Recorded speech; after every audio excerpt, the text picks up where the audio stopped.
Кто не знает, что такое вода Замзам, мы кратко расскажем. Источник Замзам открылся Хаджар, второй жене пророка Ибрагима, мир ему.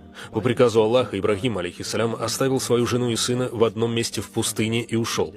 Она отчаянно искала воду для своего младенца сына, но не могла найти, так как Мекка находится в горячей сухой долине всего лишь с несколькими источниками воды. Хаджар в палящий зной 7 раз пробежала между холмами Сафа и Марва в поисках воды, с каждой секундой все больше изнывая от жажды. Аллах послал ангела Джибриля, алейхиссалям, который ударил своим крылом о землю, и оттуда хлынула вода Замзам. Похожая история об источнике также упоминается и в Библии.